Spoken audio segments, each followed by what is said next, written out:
അങ്ങനെ നേപ്പാളിനൊരു short break പറയുന്ന ആ ദിവസം വന്നെത്തി. അപ്പോൾ അങ്ങനെ നമ്മൾ പെട്ടിയും ഇതൊക്കെ പാക്ക് ചെയ്ത് വില്ലിനോട് യാത്രയും പറഞ്ഞിറങ്ങി. അപ്പോൾ ഈ പ്രാവശ്യം നമ്മുടെ പോക്ക് നമ്മുടെ പ്രിൻസിപ്പൽ അച്ഛൻ്റെ കൂടെ കേട്ടാ. ഈ പ്രാവശ്യം നമ്മൾ പോണതിൻ്റെ പ്രത്യേകത എന്താണെന്ന് വെച്ച് കഴിഞ്ഞാൽ ഈ പ്രാവശ്യം നമ്മൾ പോണത് ഫ്ലൈറ്റിനാണ്. അങ്ങനെ ആദ്യമായിട്ട് കാഠ്മണ്ഡു എയർപോർട്ട് കണ്ടതിൻ്റെ സന്തോഷത്തിലാണ് കേട്ടോ ഞാൻ. ഇവിടെ എല്ലാം കുഞ്ഞൻ വിമാനങ്ങളാണ് കൂടുതൽ.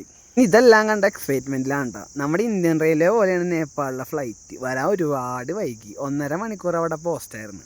അങ്ങനെ ഒടുവിൽ ഞങ്ങൾ എത്തിയിട്ടാ ഞങ്ങളുടെ ഫ്ലൈറ്റിൻ്റെ അടുത്തേക്ക്.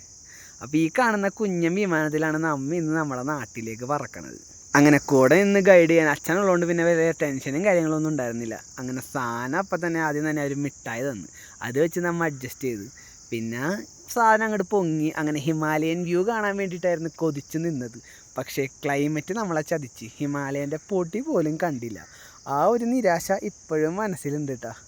പിന്നെ ഉള്ളത് വെച്ച് അഡ്ജസ്റ്റ് ചെയ്യാൻ പിന്നെ ഞാൻ പണ്ടേ എടുക്കാനാണല്ലോ. അപ്പോൾ ഉള്ളത് കൊണ്ട് ഓണം പോലെ. അപ്പം പ്രതീക്ഷിച്ച വ്യൂ കണ്ടില്ലെങ്കിലും കിട്ടിയ വ്യൂവിൽ ഞാൻ സാറ്റിസ്ഫൈ ആയി. 3/4 മണിക്കൂറിൻ്റെ യാത്രയേ ഉണ്ടായിരുന്നുള്ളൂ കേട്ടോ. പിന്നെ കുറച്ച് നേരം കഴിഞ്ഞപ്പോൾ ഒരു പീനട്ട് തന്നിട്ടാ ഫ്ലൈറ്റിൽ നിന്ന്.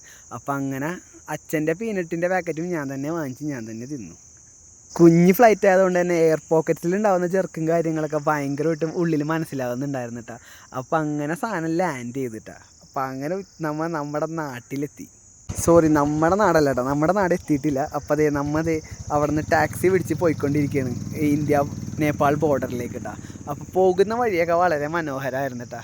അപ്പോൾ ഈ കാണുന്ന തേയിലത്തോട്ടം ഞാൻ മലമുകളിലൊക്കെ കണ്ടിട്ടുള്ളൂ. ഇതേപോലെ നിരപ്പായ പ്രദേശത്ത് ആദ്യമായിട്ടാണ് ഇത്ര ചൂടത്ത് തേയിലത്തോട്ടം കാണുന്നത്.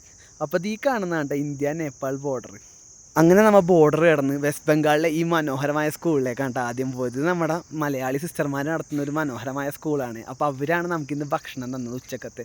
അപ്പോൾ കുറേ നാളുകൾ കൂടി കേരളത്തിലെ ഭക്ഷണം കഴിച്ചതിൻ്റെ സന്തോഷത്തിലാണ്. അത്ര ടേസ്റ്റിലായിരുന്നിട്ട് ആ ഭക്ഷണം. ഇന്ന് മൊത്തം ഞാനും അച്ഛനും കൂടി വെസ്റ്റ് ബംഗാളിലെ സിലിഗുരി സിറ്റി മൊത്തം കറങ്ങി.